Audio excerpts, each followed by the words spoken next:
अस्सलाम वालेकुम रहमतुल्लाह। ये पीछे जो देख रहे हैं ये दान पात्र है। एक सिंपल सा बॉक्स। इसके अंदर कोई पॉलिसी पेपर नहीं होता, कोई इलेक्शन मैनिफेस्टो नहीं होता, कोई स्पीच नहीं होती, कोई प्रेस कॉन्फ्रेंस नहीं होती। इसके अंदर होता है भरोसा। किसी ने अपनी सैलरी से दिया, किसी ने अपनी बचत से दिया, किसी ने अपनी माँ के नाम पर दिया, किसी ने अपने बच्चों के लिए दुआ मांग कर दिया, किसी ने सोचा कि ये पैसा राम मंदिर के काम आएगा। लेकिन अब सवाल ये है कि अगर दान पात्र में या दान पात्र से पैसा गायब होने लगे तो चोरी सिर्फ पैसों की होती है या भरोसे की भी होती है? और अगर भरोसे की होती है और अगर ये भरोसा राम मंदिर जैसी जगह का साथ जुड़ा हुआ है तो सवाल सिर्फ अकाउंटेबिलिटी का नहीं रहता, सवाल बन जाता है पॉलिटिक्स का, सवाल बन जाता है धर्म का, सवाल बन जाता है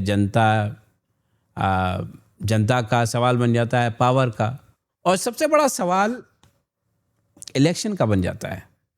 आज का सवाल सीधा है, राम मंदिर चंदा कंट्रोवर्सी से बीजेपी को नुकसान होगा या बीजेपी इस कंट्रोवर्सी को इलेक्शन वेपन बना देगी? क्योंकि बीजेपी की पॉलिटिक्स में स्कैंडल अक्सर स्कैंडल नहीं रहता, वो नैरेटिव का रॉ मटेरियल बन जाता है। ऑपोजिशन कहती है कि चंदा चोरी हुआ, बीजेपी सपोर्टर कहते हैं कि भाई राम मंदिर को बदनाम करने की साजिश की जा रही है। मीडिया का एक बहुत बड़ा हिस्सा चुप रहता है, इंडिपेंडेंट मीडिया सवाल उठाता है, यूट्यूबर्स, और पब्लिक के सामने एक अजीब सा कंफ्यूजन क्रिएट हो जाता है। भक्ति किधर रहे, गुस्सा किधर निकलेगा और भरोसा किस पर करेंगे? आज सत्तानामा में आउटरीच रिपीट नहीं करेंगे। आज हम समझने की कोशिश करेंगे कि गेम क्या है, केस क्या है, बीजेपी डैमेज कंट्रोल फार्मूला किस तरह से बना रही है, उसका फार्मूला क्या है, ऑपोजिशन की सबसे बड़ी गलती क्या है, और यूपी इलेक्शन में यह मुद्दा बीजेपी के लिए डेंजर साबित होगा या इसको शील्ड बना लेगी। कुर्सी कितनी भी बड़ी हो, सवाल उससे बड़ा होता है। चलिए शुरू करते हैं। सबसे पहले एक लाइन क्लियर कर देता हूं, जो पुलिस या एसआईटी की रिपोर्ट है उसको हम इन्वेस्टिगेशन कहेंगे, जो ऑपोजिशन कह रहा है उसको हम एलिगेशन कहेंगे, जो बीजेपी या गवर्नमेंट साइड कह रही है उसको हम रेस्पॉन्स कहेंगे, और जो मैं एनालिसिस कर रहा हूं वो पॉलिटिकल रीडिंग है। बस ये ज़रूरी है क्योंकि आजकल डिबेट में हर कुछ मिक्स करके जनता के सामने पेश कर दिया जाता है। फैक्ट्स, एलिगेशन, ओपिनियन, प्रोपेगेंडा सभी एक ही प्लेट में डाल के पब्लिक को सर्व कर दिया जाता है। फिर पब्लिक कंफ्यूज हो जाती है, और कंफ्यूजन का सबसे ज़्यादा फ़ायदा किसी को होता है तो वो पावर को होता है। तो केस ये है, अयोध्या राम मंदिर डोनेशन सिस्टम पर सवाल उठ रहे हैं। रिपोर्ट के मुताबिक donation box, cash counting, recording, SOP violation, security lapses, इन सब पर इन्वेस्टिगेशन चल रही है। कुछ लोग अरेस्ट हुए हैं, कैश रिकवरी की रिपोर्ट्स भी आई हैं। एसआईटी ने फाइनेंशियल रिपोर्ट और प्रोसेस पर स्क्रूटनी बढ़ा दी है। फैज़ाबाद बार एसोसिएशन जैसे ग्रुप एफआईआर की डिमांड कर रहे हैं। Congress supreme court monitored probe की बात कर रही है। ऑपोजिशन के लीडर इशू को बीजेपी के अगेंस्ट पॉलिटिकल वेपन बनाने की हर मुमकिन कोशिश कर रहे हैं, और बीजेपी साइड से डिफेंस आ रहा है कि इशू को ओवरब्लो किया जा रहा है, राम मंदिर मूवमेंट को या राम मंदिर मूवमेंट से जुड़े हुए लोगों को या उनकी सेवाओं के कंट्रीब्यूशन को इग्नोर किया जा रहा है। अब यहाँ कहानी इंटरेस्टिंग होने लगती है, क्योंकि ये नॉर्मल करप्शन स्टोरी नहीं है, ये पीडब्ल्यूटी का कोई कॉन्ट्रैक्ट नहीं है, ये रोड टेंडर का कोई इशू नहीं है, ये माइनिंग लीज का कोई इशू नहीं है, ये राम मंदिर का इशू है। वो राम मंदिर जो बीजेपी के लिए सिर्फ मंदिर प्रोजेक्ट नहीं था, कभी भी नहीं था। राम मंदिर बीजेपी के लिए इमोशनल कैपिटल था। बीजेपी पॉलिटिकल कैपिटल बना के रखी थी इसको, हिस्टोरिक क्लेम था, एक बहुत बड़े मूवमेंट का रिजल्ट था, इलेक्शन का सिंबल था, और हिंदुत्व पॉलिटिक्स का इमोशनल एंकर था। इसीलिए जब राम मंदिर को डोनेशन सिस्टम पर सवाल उठाने लगे हैं, तो सवाल सिर्फ ये नहीं होता कि पैसे किसने लिए, सवाल ये होता है जिस इशू पर दशकों तक पॉलिटिक्स हुई, उस इशू की अकाउंटेबिलिटी का मालिक कौन है।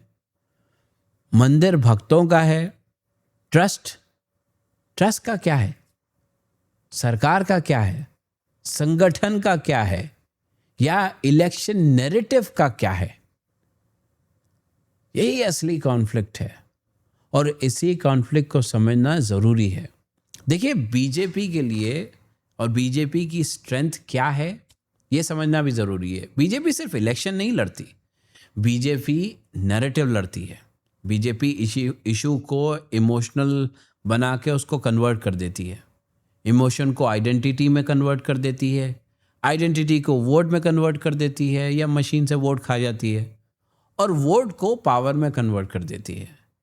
ये उनका टेस्टेड मॉडल है। अब सवाल ये है, जब इशू डैमेजिंग हो तब बीजेपी क्या करती है। यहाँ आता है बीजेपी का damage control formula. Step 1, deny. सबसे पहले कहा जाता है कि कुछ खास नहीं है, कुछ खास हुआ ही नहीं, या इशू को इतना बड़ा बनाने की कोशिश कर रहे हैं, ये इतना बड़ा इशू नहीं है, या कुछ छोटे लोगों को पकड़ लेंगे, उनको कहेंगे भाई जो लोग जिम्मेदार थे उनको पकड़ लिया गया, या सिस्टम इम्प्रूव हो रहा है ये कह देंगे, या ऑपोजिशन एग्जैजरेट कर रही है। इस स्टेज में ऑब्जेक्टिव होता है शॉक को रिड्यूस करना।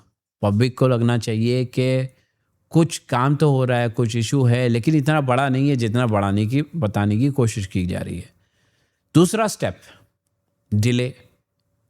अब उनका रिस्पांस आता है, इन्वेस्टिगेशन चल रहा है, रिपोर्ट आने दो, एसआईटी देख रही है, ऑडिट हो रहा है, सिस्टम बदल रहे हैं।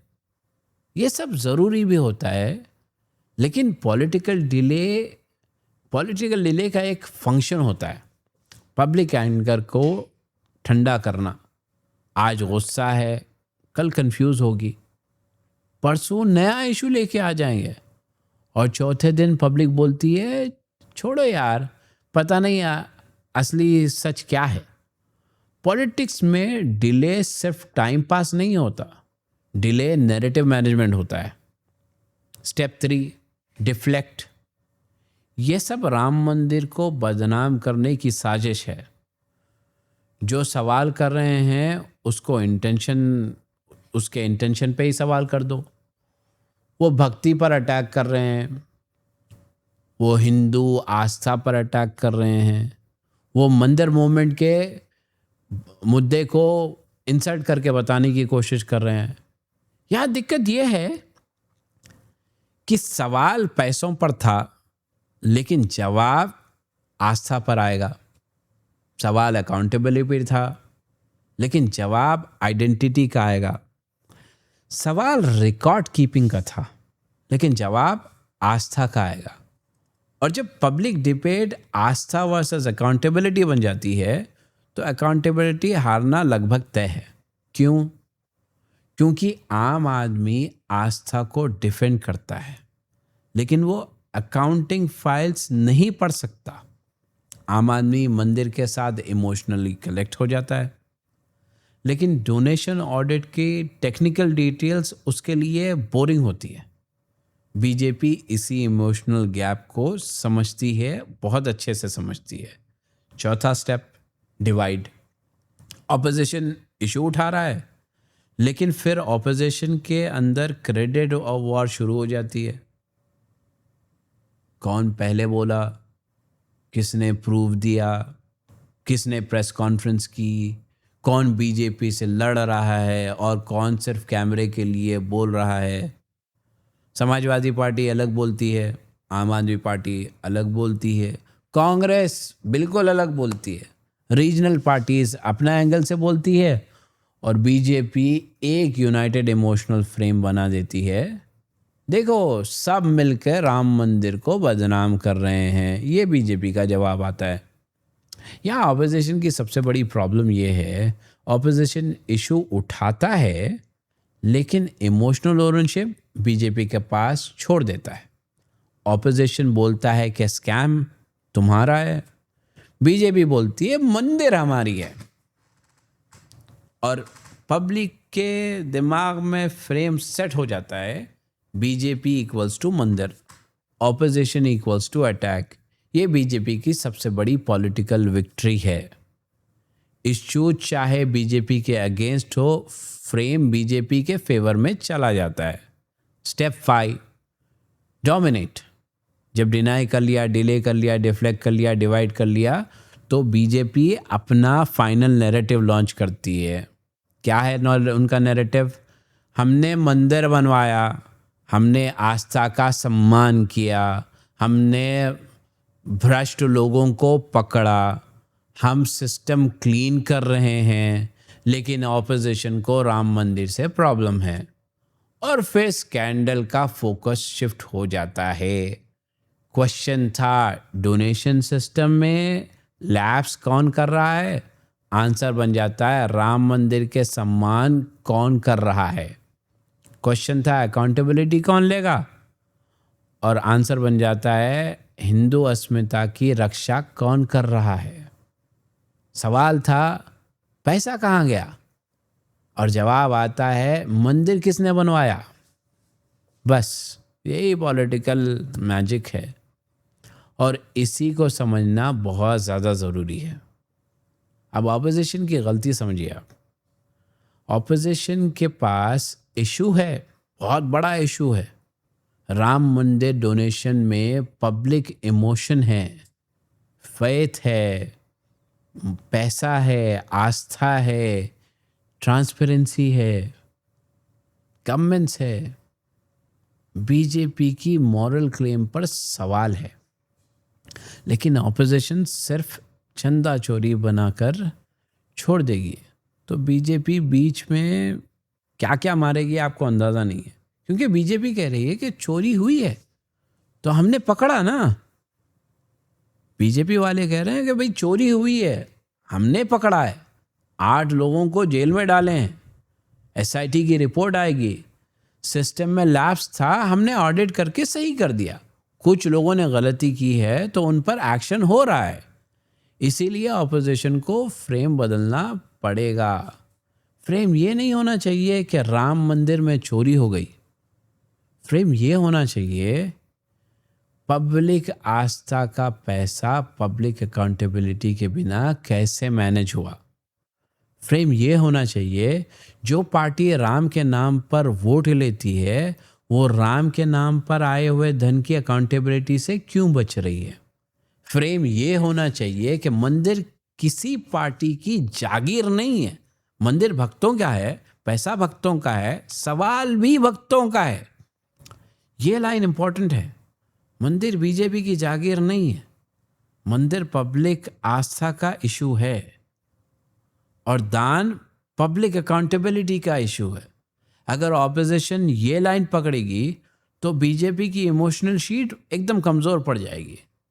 लेकिन अगर ऑपोजिशन सिर्फ प्रेस कॉन्फ्रेंस करेगी, एक दूसरे से क्रेडिट लेने की हाड़ लगाएगी, फिर ऐसे इशू पे जंप मारेगी, तो बीजेपी अपना नैरेटिव कैप्चर कर लेगी।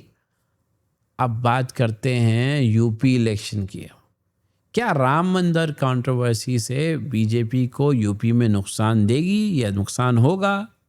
मेरा जवाब है सिंपल, ऑटोमेटिक नुकसान तो नहीं होगा। पॉलिटिक्स में कोई स्कैंडल ऑटोमेटिक नुकसान नहीं देता। स्कैंडल तब नुकसान देता है जब वो पब्लिक की डेली लाइफ से कनेक्ट हो जाता है या उसके गुस्से से कनेक्ट हो जाता है। आप लोग याद रखेंगे वैसा कोई मुद्दा होना चाहिए। पब्लिक करप्शन से हमेशा पब्लिक में गुस्सा पैदा होता है। पब्लिक तब गुस्सा करप्शन के साथ अपनी ज़िंदगी को जोड़ के देखती है। अगर उसका कोई नुकसान उसे नज़र आ रहा है तो वो बहुत बड़ा आंदोलन बन सकता है। लेकिन मुझे ये भी मालूम है कि आज कोई आंदोलन किसी भी रूप में हो, भव्य हो, छोटा हो, उसका असर भारतीय जनता पार्टी पे कोई नहीं होगा। अगर कोई बोलता है कि 500 करोड़ का स्कैम हुआ, पब्लिक शॉक होती है, फिर मूव ऑन कर जाती है। लेकिन अगर पब्लिक को लगता है कि मेरे बच्चे का पेपर लीक हुआ, मेरे घर का राशन प्रॉब्लम हो रहा है, मेरी नौकरी का प्रॉब्लम हो रहा है, ज़मीन का प्रॉब्लम हो रहा है, आस्था का प्रॉब्लम हो रहा है, तो ये गुस्सा डेवलप होता है। बीजेपी को डैमेज तब होगा जब ऑपोजिशन राम मंदिर कंट्रोवर्सी को एक लार्जर पैटर्न से कनेक्ट कर पाएगी। पैटर्न क्या है? जैसे पेपर लीक, अनएम्प्लॉयमेंट, महंगाई, इन्फ्लेशन, पुलिस राज, लैंड डील्स, रिलीजियस ट्रस्ट या उसकी accountability, local corruption, donation transparency वगैरह वगैरह। और सबसे इम्पॉर्टेंट, पावर विदाउट अकाउंटेबिलिटी। अगर ये कंट्रोवर्सी स्टैंड अलोन रह गई तो बीजेपी हैंडल कर लेगी आराम से। अगर ये कंट्रोवर्सी गवर्नेंस फेलियर का सिंबल बन गई तो बीजेपी को प्रॉब्लम हो सकती है। ये डिफरेंस समझिए आप। इशू अलग चीज़ है, सिंबल अलग चीज़ है। इशू आता है और चला जाता है। हमारे देश की सबसे बड़ी प्रॉब्लम यह है कि हमारे पास लोगों की याददाश्त इतनी कमज़ोर है कि 4 दिन के बाद में क्या इशू था भूल जाते हैं। तो सिंबल पब्लिक मेमोरी में बैठा रहता है। राम मंदिर डोनेशन कंट्रोवर्सी को ऑपोजिशन सिंबल बना ले तो फिर बात बनेगी। यही 2027 में यूपी इलेक्शन का इम्पोर्टेंट सवाल है। अब बीजेपी का काउंटर स्ट्रैटेजी क्या है वो भी समझ लीजिए। बीजेपी 3 चीज़ें करेगी। पहला, लीगल एक्शन दिखाएगी, arrest, audit, SIT procedures. Message क्या देगी? हम क्लीन अप कर रहे हैं। दूसरा, इमोशनल प्रोटेक्शन करेगी। मैसेज क्या देगी? मंदिर पर अटैक बर्दाश्त नहीं होगा। तीसरा, ऑपोजिशन को एंटी आस्था फ्रेम कर देगी। मैसेज क्या देगी? इनको चोरी से प्रॉब्लम नहीं है, इनको राम मंदिर से प्रॉब्लम है। ये तीनों चीज़ें एक साथ चलेंगी। और गोदी मीडिया का रोल ये बहुत इम्पॉर्टेंट है।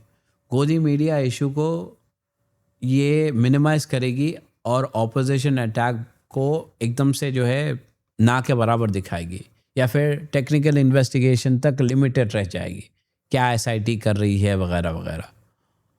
वो ये बड़ा सवाल नहीं उठाएगी या नहीं पूछ पाएगी। अगर राम मंदिर नेशनल आस्था का प्रोजेक्ट था तो नेशनल लेवल पर ट्रांसपेरेंसी क्यों नहीं है, ये हरगिज़ नहीं उठाएगी।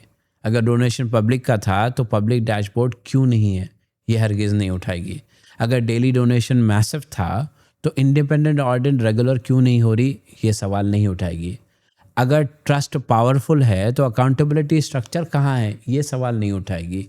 ये सवाल इंडिपेंडेंट मीडिया को पूछना होगा। और इंडिपेंडेंट मीडिया से भी गुजारिश है, जो लोग यूट्यूब पे बैठ के वीडियोस बना रहे हैं वो अपने क्लिक के हिसाब से मुझे मिलियन व्यूअर्स आए नहीं आए इसके ऊपर अगर ध्यान रखेंगे तो वो सवाल भी जब पूछेंगे तो उनके सवाल सीधे तीखे सवाल नहीं होंगे।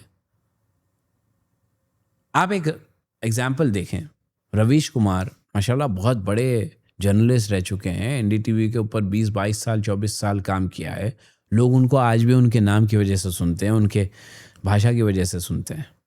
लेकिन रवीश कुमार ने अब तक इस मुद्दे से, या कोई भी मुद्दा जो पिछले 2 साल से वो घस रहे हैं, कोई मुद्दे पे किसी ऑपोजिशन पार्टी के नेता का इंटरव्यू लेते हुए उनसे सवाल नहीं किया कि आप इस मुद्दों पे क्या कर रहे हैं, या किसी मंत्री या एमएलए से किसी से भी कोई इंटरव्यू लेने की औकात नहीं है।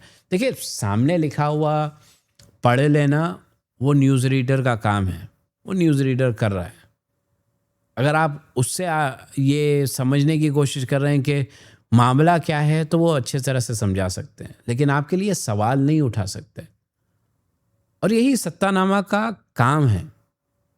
सत्ता बदल सकती है, सत्ताधारी बदल सकते हैं, लेकिन हिसाब लेना नहीं बदलेगा।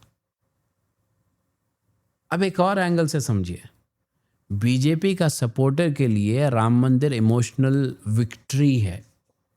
उनके लिए ये इशू अनकंफर्टेबल है, क्योंकि अगर वो सवाल पूछते हैं तो उनको लगता है कि वो अपने आस्था पर सवाल कर रहे हैं। लेकिन यही कन्फ्यूजन तोड़ना ज़रूरी है। आस्था पर सवाल और फंड मैनेजमेंट पर सवाल दो अलग अलग चीज़ें हैं। मंदिर पर आस्था और ट्रस्ट की अकाउंटेबिलिटी अलग चीज़ें हैं। भक्ति और ऑडिट दुश्मन नहीं है। एक्चुअली भक्ति को ऑडिट की ज़रूरत होती है, क्योंकि जहाँ आस्था ज़्यादा होती है वहाँ फ्रॉड भी ज़्यादा होता है। जहाँ लोग बिना सवाल किए दे देते हैं वहाँ सिस्टम को ट्रांसपेरेंसी होना ज़रूरी है। आप किसी मंदिर, मस्जिद, गुरुद्वारा, चर्च, दरगाह कहीं पे भी जाएं, पब्लिक डोनेशन पब्लिक ट्रस्ट का होता है। और पब्लिक ट्रस्ट का मतलब है पब्लिक अकाउंटेबिलिटी। अगर कोई कहता है कि सवाल मत पूछो, आस्था हर्ट हो जाएगी, तो उससे कहना चाहिए कि फेथ सवाल से हर्ट होता है। पूछना चाहिए उससे, क्या आस्था चोरी से हर्ट होती है? क्या आस्था ऑडिट से कमजोर नहीं होती? आस्था सीक्रेसी से कमजोर नहीं होती? फेथ अकाउंटेबिलिटी से टूट रहा है। आस्था अकाउंटेबिलिटी से मजबूत होती है या कमजोर होती है? ये एपिसोड का कोर मैसेज है। अब चंपत राय का एंगल भी समझ लीजिए। चंपत राय राम मंदिर मूवमेंट के इम्पोर्टेंट नाम में से एक हैं। उनका कंट्रीब्यूशन सपोर्टर के लिए सिग्निफिकेंट है, लेकिन पॉलिटिक्स में कंट्रीब्यूशन अकाउंटेबिलिटी का रिप्लेसमेंट नहीं हो सकता। किसी ने मूवमेंट नहीं, ये यानी आप इसको इस तरह से समझिए,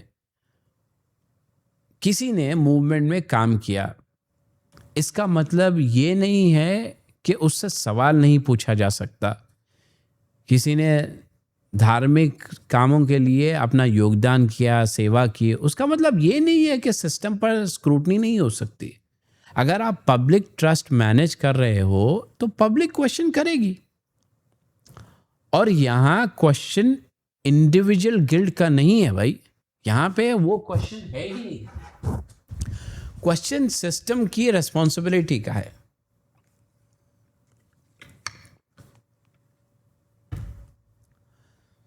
क्वेश्चन सिस्टम की रेस्पॉन्सिबिलिटी का है। सिस्टम किसके अंडर है? काउंटिंग का एसओपी क्या था? कैश हैंडलिंग का प्रोटोकॉल क्या था? सीसीटीवी मॉनिटरिंग कैसे होती थी? ऑडिट फ्रीक्वेंसी क्या थी? डेली रिकंसिलिएशन कौन करता था, कैसे करता था? डोनेशन बॉक्स में ओपनिंग की समय इंडिपेंडेंट ओवरसाइट होती थी, नहीं होती थी? अगर लूपहोल थे तो किसने इग्नोर किया?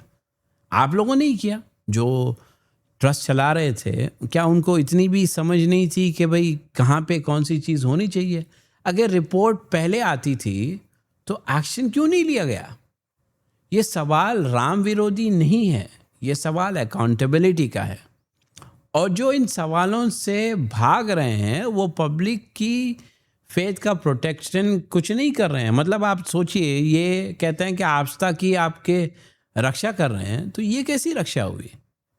पब्लिक आस्था का मैनेजर, यानी आपने एक पूरी मूवी देख दी, कौन सी थी वो आमिर खान की मूवी, उसको इतने हजारों करोड़ का बिजनेस दे दिया, और जब पब्लिक आस्था के मैनेजर बनकर ऐसे लोग जब ये इस तरह के स्कैम करते हैं तो आप चुप बैठ जाते हैं। ये सही नहीं है। अब संजय सिंह की बात कर लेते हैं और अखिलेश यादव का भी रोल समझ लेते हैं। अपोजिशन लीडर इस इशू को रेस कर रहे हैं। संजय सिंह डॉक्यूमेंट और एलिगेशन के साथ अटैक कर रहे हैं। अखिलेश यादव बीजेपी को यूपी पॉलिटिक्स में कॉर्नर करने की बहुत ज़्यादा कोशिश कर रहे हैं। कांग्रेस भी हाई लेवल प्रोब की डिमांड कर रही है, वही कर सकती है वो। लेकिन क्वेश्चन क्या है, सवाल क्या है? क्या ऑपोजिशन सिर्फ अटैक करेगी या पब्लिक के लिए अकाउंटेबिलिटी मॉडल भी प्रपोज करेगी? अगर ऑपोजिशन स्मार्ट है तो वो ये डिमांड करेगी कि every major religious public trust should be annually independently audited. Daily donation dashboard public का, कैश हैंडलिंग एसओपी पब्लिक हो, CCTV counting room protocol public हो, ट्रस्ट मेंबर्स की रेस्पॉन्सिबिलिटी डिफाइन हो, विसल ब्लोअर्स जो क्या कहते हैं, विसल ब्लोअर को क्या कहते हैं भाई, कोई कमेंट करके बताओ यार, जो भांडा फोड़ते हैं ना, सनसनी भांडे फोड़ते हैं मेरी तरह, उसका मैकेनिज्म क्या है, उसकी प्रोटेक्शन का क्या हिसाब किताब है, और इन्वेस्टिगेशन पॉलिटिकल कंट्रोल से इंडिपेंडेंट हो। ये डिमांड बीजेपी को डिफेंसिव कर सकती है, क्योंकि ये एंटी फेथ नहीं है, ये आस्था के खिलाफ नहीं है, ये प्रो फेथ अकाउंटेबिलिटी है। अब थोड़ा सटायर भी समझ लेते हैं। इंडिया में अगर कोई छोटा आदमी राशन कार्ड के लिए लाइन में खड़ा हो सकता है तो उससे 12 डॉक्यूमेंट मांगे जाते हैं। आधार लाओ, पैन कार्ड लाओ, एड्रेस प्रूफ लाओ, फोटो लाओ, बायोमेट्रिक दो, ओटीपी क्या है, और अगर ओटीपी नहीं आया तो कल आओ। लेकिन जब पब्लिक डोनेशन के करोड़ों रुपए मैनेज होते हैं तो पब्लिक को बस फेथ, आस्था यही रखना है, उससे ज़्यादा कोई सवाल जवाब होना नहीं है। अरे भाई आस्था रखें, लेकिन स्प्रेडशीट भी देख लेना। स्मार्टफोन हाथ में पकड़े हुए हैं, जीपीटी लगा के बैठे हुए हैं, तो उसके नहीं समझ में आ रहा तो चैट जीपीटी को डालना है, चैट जीपीटी रेस्पॉन्ड कर देगी। भक्ति रखेंगे लेकिन ऑडिट भी दिखा करो भाई। प्रसाद लेना अच्छी बात है, लेकिन प्रोसेस भी समझो। दान देना, लेकिन हिसाब भी लेना चाहिए। हिसाब लेना अधर्म नहीं होता, हिसाब लेना पब्लिक ड्यूटी होती है। और यही लाइन बीजेपी को अनकंफर्टेबल करती है, क्योंकि बीजेपी ने आस्था को पॉलिटिक्स से जोड़ दिया। अब पॉलिटिक्स, आस्था की अकाउंटेबिलिटी भी पॉलिटिक्स में ही मिलेगी ना आपको। आप राम के नाम पर वोट मांग सकते हो, आप राम के नाम पर कैंपेन कर सकते हो, आप राम के नाम पर इमोशनल स्पीच दे सकते हो, भाषण दे सकते हो, तो फिर राम के नाम पर आए डोनेशन पर सवाल का जवाब भी देना होगा। सेलेक्टिव आस्था नहीं चाहिए, सेलेक्टिव अकाउंटेबिलिटी नहीं चाहिए। अब एक इम्पॉर्टेंट पॉइंट समझिए, इस इशू को हिंदू मुस्लिम बनाने की कोशिश होगी, बहुत तगड़ी कोशिश होगी। कोई बोलेगा ऑपोजिशन हिंदू आस्था को टारगेट कर रहा है, कोई बोलेगा ये मंदिर विरोधी है, लेकिन सत्तानामा की लाइन एकदम क्लियर है।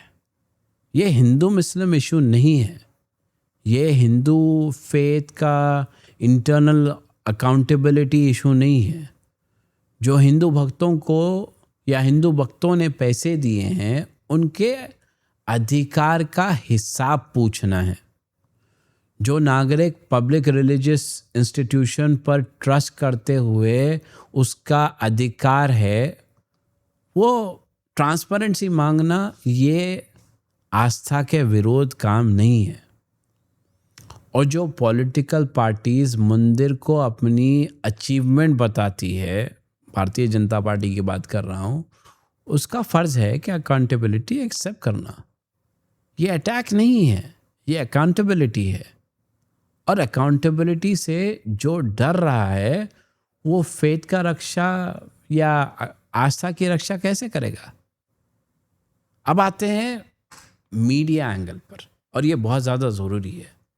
अगर यही इशू किसी ऑपोजिशन रूल्ड स्टेट में, किसी रिलीजियस ट्रस्ट में होता, मान लीजिए अगर कर्नाटक या तेलंगाना में ऐसा कोई मुद्दा निकल के आता, तो प्राइम टाइम का आप आलम नहीं समझ सकते। जिस तरह से आप यूट्यूब के थंबनेल्स देख के क्लिक करते हैं ना,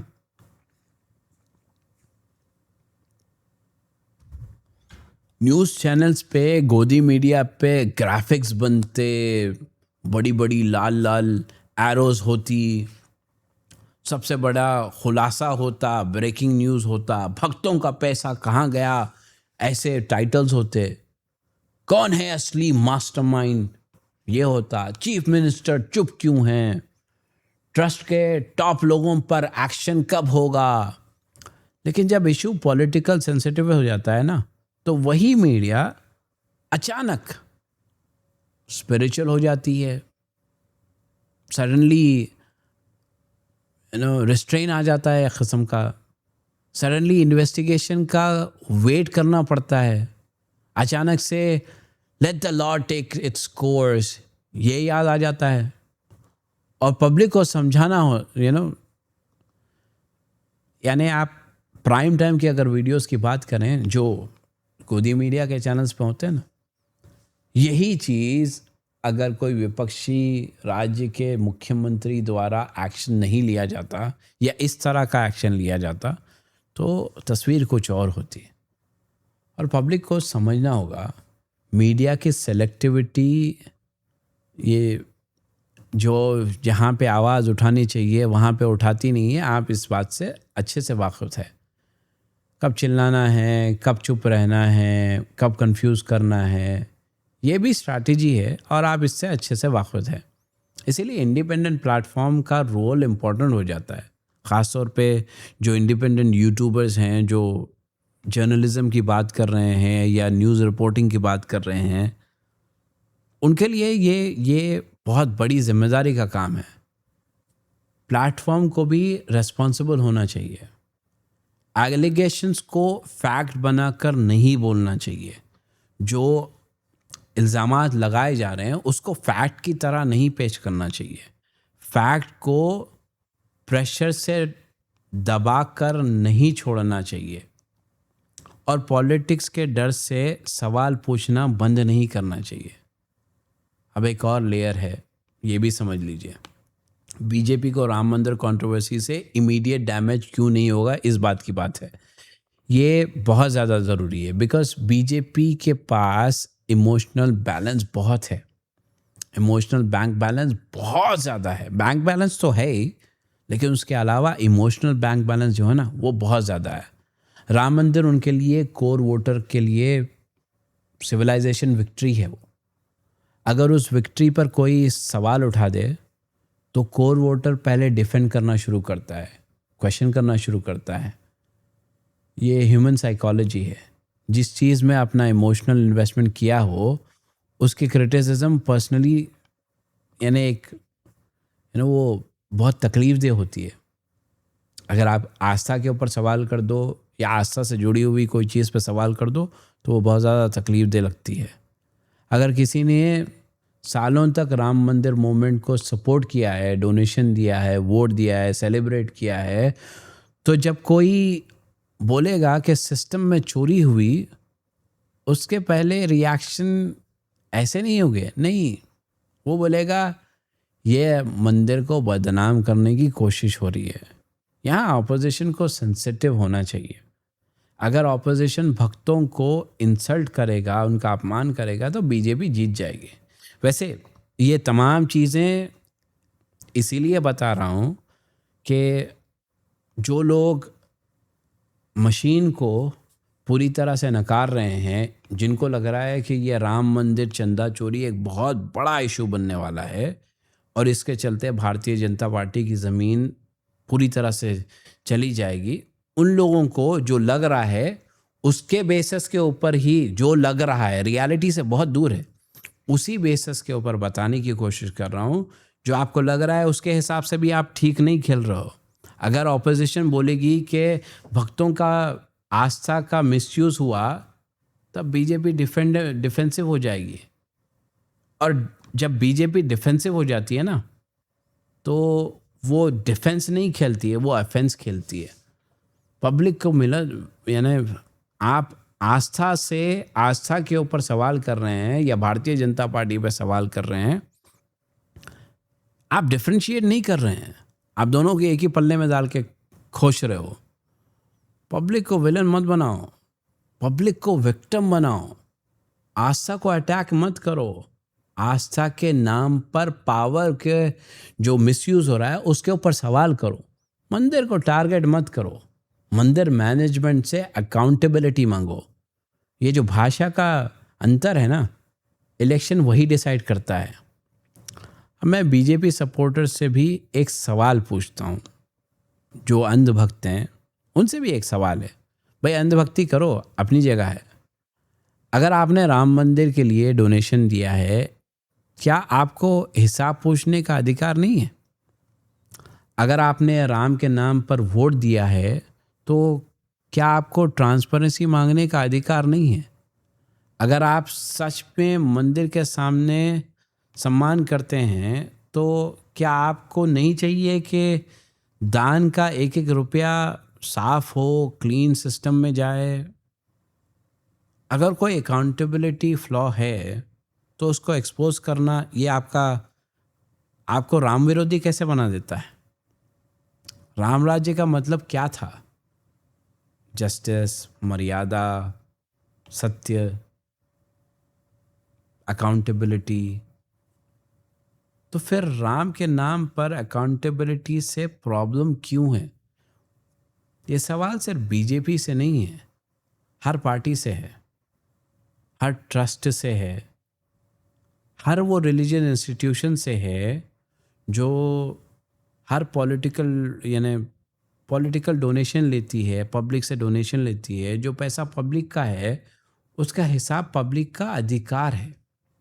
अब फाइनल पॉलिटिकल वर्डिक्ट भी सुन लीजिए। राम मंदिर चंदा कंट्रोवर्सी बीजेपी के लिए एम्बैरेसमेंट है, हो सकता है शायद, लेकिन एम्बैरेसमेंट इलेक्शन हारने की वजह नहीं है। और इस इशू के चलते आप इसको जितना भी भुनाएं, इससे भारतीय जनता पार्टी का कोई नुकसान नहीं होगा।